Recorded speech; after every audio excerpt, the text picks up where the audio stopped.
Well, members of parliament are due to debate the gazetted national state of disaster on the energy crisis. The president announced this measure during his State of the Nation address last month. And now the Minister of Cooperative Governance, Nkosazana Dlamini-Zuma, has published the regulations. This plan by government aims to reduce the crippling rolling blackouts by eliminating procurement bureaucracy and speed up Eskom's maintenance program. But there are also concerns about corruption after the looting that took place during the COVID-19 pandemic. Our reporter Heidi Giokos is tracking the story for us this afternoon, joining us now live from our Cape Town studios this hour. Heidi, good afternoon. Welcome to Today. Well, a debate is going on around the disaster declared and the Minister of Electricity. What are you finding out in Cape Town? What are you hearing from the ruling party, the ANC?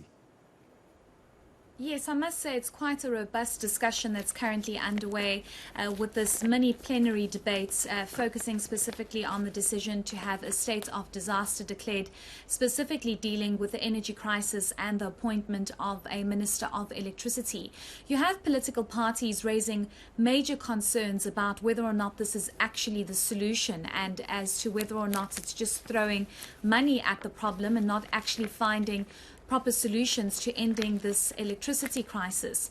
I must say in the last couple of months, Bradan, we've probably experienced the worst kind of load shedding. You have members of parliament saying this is not a new problem. We've had rolling blackouts for the past 16 years, but probably in the last year or so, it's been completely exacerbated, and it seems as though there is no hold on the situation. But you have, for example, the ruling party, the ANC, defending the decision to have the state of disaster declared, saying this is possibly the only way to bring an end to load shedding. They've also come out defending the fact that there's going to be a Minister of Electricity appointed, despite the fact that members of Parliament are saying, but you already have a Minister of Mineral Resources and Energy, you have a CEO of Eskom, well, an interim CEO at this stage, you have a whole Eskom board, and you have a Minister of Public Enterprises. Why do you need a separate minister for this? But the ANC in this debate is saying that this must not be turned into political game, and rather they should focus on what outcomes will come from the state of disaster declared and a Minister of Electricity. Let's listen to the ANC on this. Both Minister Mantashe and Minister Gordhan was not appointed to deal with procurement at Eskom, no plant maintenance or corruption, as it was him, the CEO, who was appointed to fix the problems and report to the Eskom board as the accounting authority. It was him, the CEO, that needs to work with law enforcement agency to root out corruption. Now, Heidi, I understand a number of MPs are rejecting this decision by government to appoint a Minister of Electricity.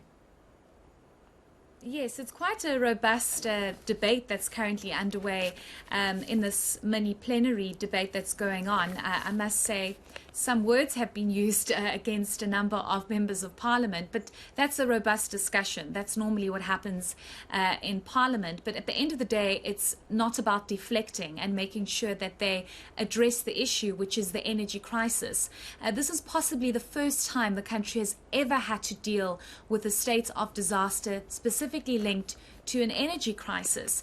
And members of parliament and political parties rather, such as the IFP, the DA, they have come out saying that it's literally throwing money at a problem. It's trying to find different ways of not addressing the actual problem. You have the DA, for example, saying, the ANC has been given rope to declare states of disaster. And the president, for example, is fully aware of the situation, but the rope that they have been given shouldn't be used to hang themselves.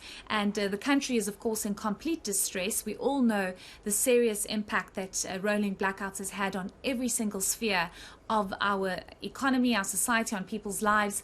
And members of parliament are saying, was it really the best solution to declare states of disaster for the electricity crisis and appoint a whole new Minister of Electricity where it possibly could be just wasting money here?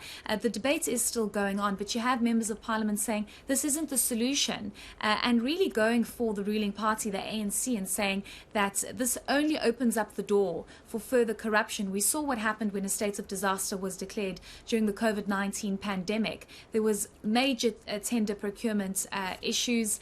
There was corruption that happened. So they are worried that this is just going to further open the door for a repeat of what happened during the COVID-19 pandemic. But let's listen to what the DA had to say in response to the decision to declare states of disaster and a Minister of Electricity.